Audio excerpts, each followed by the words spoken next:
r/AskReddit. What's something that you've never learned to do? Do a dad whistle using my fingers. Always wanted to do that shit. I know what we are gonna do today, Ferb. Thanks. Thera has 104 days of summer vacation. And school comes along just to end it. So the annual problem for our generation is finding a good way to spend it. Like maybe building a rocket, or fighting a mummy, or climbing up the Eiffel Tower. Talk to people without them talking to me first. I always end up feeling left out on stuff. A person on Reddit said that you should ask about people's pets, because they will either talk excitedly about their pets or they will be against pets, which leads you into another line of questioning. It's all a give and take about personal experiences. I've had success talking to people about video games, since so many people play them. Pets is a really good one, but I'm biased since I don't game. I also don't have pets, and wow, look, you didn't even ask, but here I'm volunteering the info. Get out of bed the first time my alarm goes off. Get a cat. Feed the cat a half hour after your alarm would go off. The cat will wake you up 5 minutes before your alarm every day and will not give up on you. 5 minutes. That's try an hour. Mine doesn't do it for food. She does it cause she just woke up after a day of sleeping and realizes that gives her energy and she can't contain it. My room becomes an Olympic obstacle course, complete with her own, very loud, self-narration of a play. Mine loves to do her parkour at 3:30 AM, 2 hours before I have to get up. She has been training for American Ninja Warrior for about 9 years. All of that being said, I have a hearing disability and she always wakes me up for real when my alarm goes off. We have a pretty good system, even if her early morning training is a little annoying. Flirt. Hey sweetie. Tie my shoes not using bunny ears. Do not give me that rabbit hole nonsense. It makes no sense. I'll die this way. How the fuck else are you meant to tie them? Do you mean don't do the loop part? No, he means tying with 2 loops as opposed to wrapping a lace around 1 loop.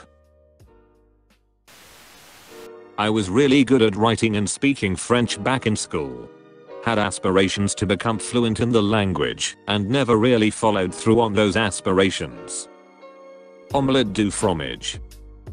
Whoa man, I didn't know it was like that. How to express anger and frustration in healthy, constructive ways. But I am working on it. You can be mad at, mad with, or mad about. I'm mad at my toaster, it burned my toast. I'm mad with my toaster, it burns my toast. I'm mad about my toaster, it's hard to get the setting right. If you need to be mad, okay, just be mad for a reason, and concentrate on communicating that reason. Breach of trust, unreasonable expectations, poor result, embarrassing surprise, etc. I am sorry. Damn, I really missed my chance here. Study, like seriously, how to just sit and study for like several hours and do good without a breakdown every 50 seconds. University taught me 2 huge lessons in studying. I cannot study in a traditional sense as I lose focus and walk away to find something to keep my attention. To fix this, I would always study with a movie playing. Now, it could not be a new movie, boring movie, or my favorites. It needed to be a movie I enjoyed and knew well. This was so that I could turn and watch it for 5 minutes, know exactly what was happening, and easily return to my work without getting hooked. I have about 20 movies I have seen piecemeal an absurd amount of time.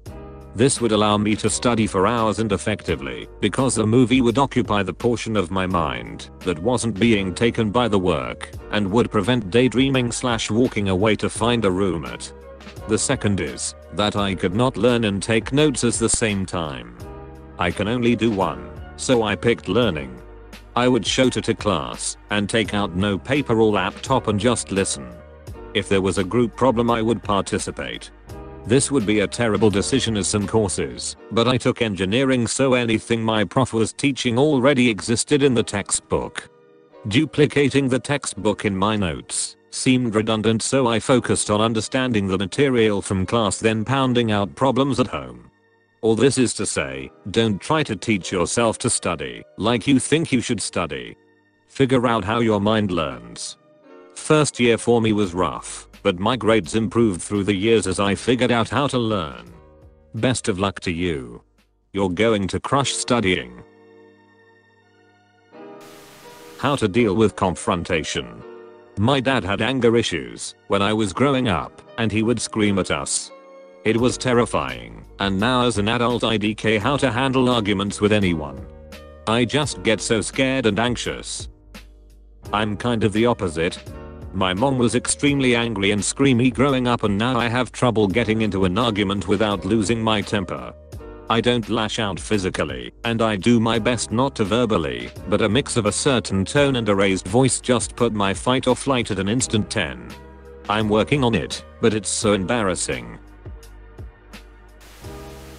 Swim underwater without holding my nose. I wish I could, but I just haven't really been able to get the hang of it.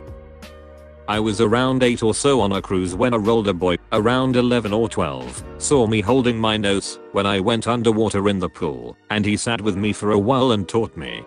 We would practice by putting our hands on the edge of the pool and dunking ourselves underwater, and he told me to exhale through my nose.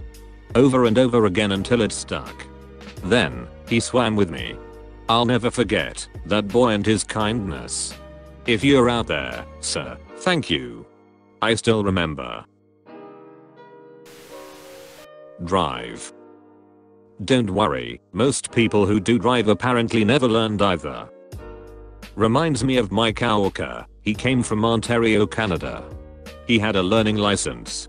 When he moved to Alberta, they upgraded him to a graduated license without needing to take a driving test. He is one of the worst drivers I know, and he got a job as a driver for my company. We voted him the most likely to get into an accident this winter, and has already caused multiple incidents. Hitting curbs, flying through red lights, putting the vehicle into the ditch. He is just so careless. Tire tie. I am 32 and have worn a tie about 5 times in my life, and have to Google it every time. Hold the light just right for my dad. Make friendships last. Find something truly worth doing. Truly and deeply care about something or someone. Swimming. Had an abusive swimming instructor who would hold me under the water if I made a mistake or stopped swimming. Since then, I'm 20 and still scared of swimming, cause the drowning traumatized me. WTF did you report that shit? Not sure. I was 7 to 8 at the time, so no idea what anyone did. Going to sleep at a reasonable time. Been like this since I was teen, and I don't see it changing anytime soon.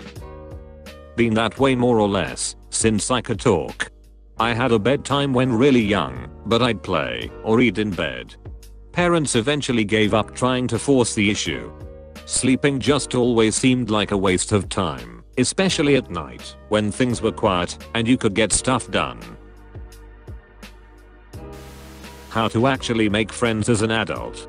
I left school at 16 over 17, normal in the UK, joined the military, and spent my second and third year in the job getting severely bullied by one of my seniors in rank, who I initially considered a friend.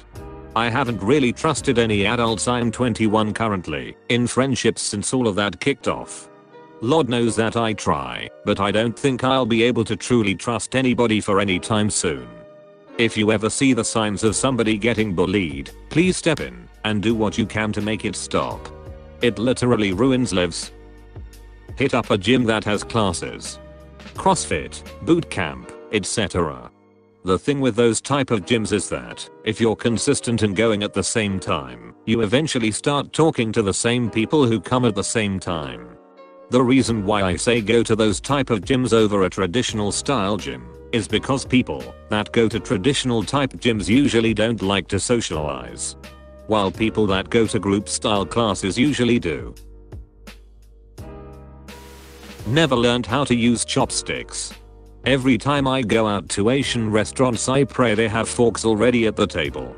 Sometime when I ask, they bring me a fork no problem. One time they brought me the training tool they let 5-year-olds use on the chopsticks, all while the staff and my friends were laughing. Another time our waitress was gone for like 10 minutes, and when she finally came back, she had a tiny plastic fork she must have fished out from the back. Literally did not have forks. If they are the ones where you have to break them apart, then sometimes I'll keep them together and pull them apart slightly to pick up the food, so I don't have to deal with the embarrassment. In kindergarten my mom would have me practice with popcorn. Said I could eat as much as I wanted if I used the normal chopsticks. So I ended up learning real fast with that motivation. Maybe something like that could help? I always eat popcorn and Cheetos with chopsticks. A lot less messy and lasts longer.